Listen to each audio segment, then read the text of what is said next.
This is the homework for 159, 160, 161A and B, and 162.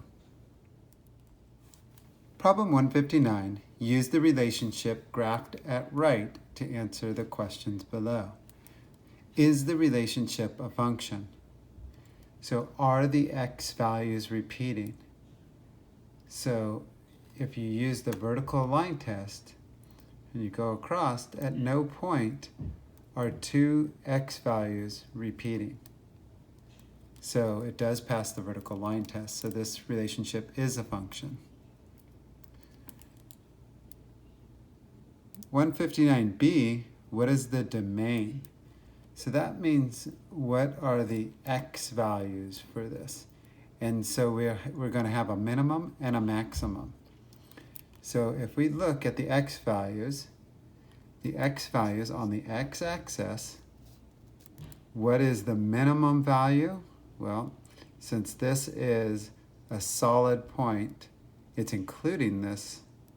So this is -6, so x is greater than or equal to -6, all the way to a closed point, +6. So it includes that point. So x is greater than or equal to -6 and less than or equal to +6. What is the range? So we have a minimum and a maximum range value. So now we're talking about the ranges for the y values on the y-axis. So the minimum comes all the way down here, and so it touches at -2, -4. So it's very important that you pay attention to the intervals of the scaling of this. It's not -2. If you look, it's going by each point is a value of 2. So -2, -4, -6. So it's really important that you pay attention to that. So our minimum is -4, and our maximum is +2, +4, right here. Touches the line here, and it touches the line at -4. So our range is greater than or equal to -4, but less than or equal to 4. 160a, we want to take the cube root of 27. So what number multiplied by itself 3 times would equal 27? That would be 3. If we factor 27, 3 times 9, 9 factors into 3 times 3. So we have 3 times 3 is 9 times 3 is 27. So the cube root of 27 is 3. 160b, the square root of 144. What number multiplied by itself 2 times would equal 144? And that's 12. Factors to 12 and 12. 160c. We need to determine what the square root of 3 squared is. Well, the square root and square are actually inverse operations. They will undo each other. So let's go ahead and simplify under the radical sign. 3 squared equals 9. And you take the square root of 9. 9 factors of 3 times 3. So what number multiplied by itself 2 times? Is 3. So the square root of 9 is 3. And anytime you see, if you're taking the square root of a square, they actually cancel each other out. And you're left with 3. For 160a, we're going to substitute f of 4 into our function. Now, think of f of x as y. Now, the reason why we're using f of x, when you're dealing with multiple functions, it's easy to distinguish between them. So when we're graphing them, if we had several functions on a graph, you can easily determine that this one's f of x. So in previous math courses, you would just say y equals x minus 3. Well, this is f of 4, so we're going to substitute 4 into for x. And now we have f of 4 equals 4 minus 3. So f of 4 equals 1. For b, we have f of x equals 1/5 x. We're going to substitute x with 4. And now we have 1/5 to the 4th power.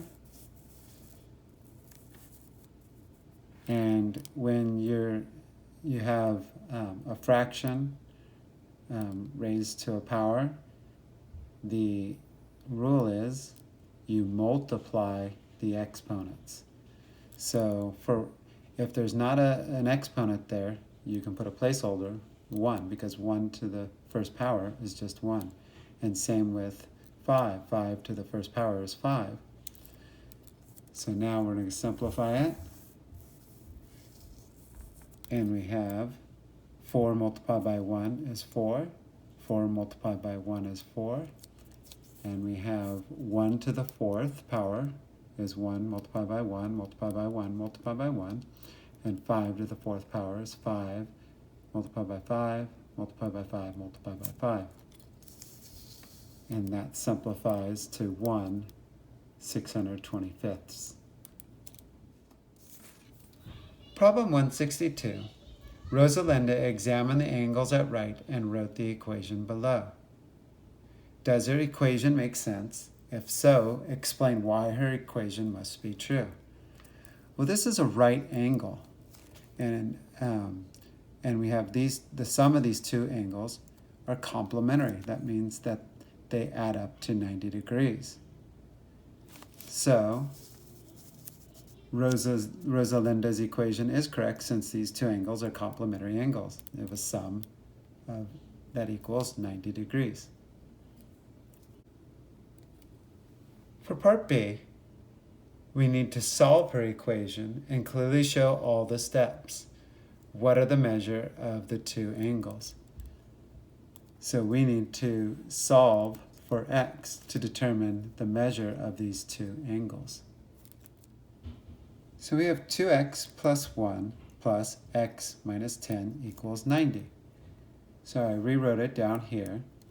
And now I can simplify this equation by combining like terms. I have 2 x's and 1x and 1 unit and -10. So I can combine those like terms. So 2x plus 1x equals 3x. 1 minus 10 is a -9. We have more negatives than positives. So we know it's a negative value. Signs are opposite, so you subtract 10 minus 1 is 9. Now we further simplify the equation. Inverse property of subtraction is addition. Add 9 to both sides, 0 pair. 90 plus 9 is 99. Now we have multiplication. Inverse property of multiplication is division. We're going to divide by 3 because this creates a giant 1. 1 multiplied by x is x. 99 divided by 3 is 33. So we know that x equals 33. Well, if x equals 33, we can determine the measure of this angle by substituting x with 33. And the same, finding the measure of this angle, substitute x with 33. So I have 33 minus 10 equals 23. 33 times 2 is 66, plus 1 is 67. And remember that the sum of these two angles are complementary. They add up to 90 degrees. So 67 plus 23 does add up to 90 degrees.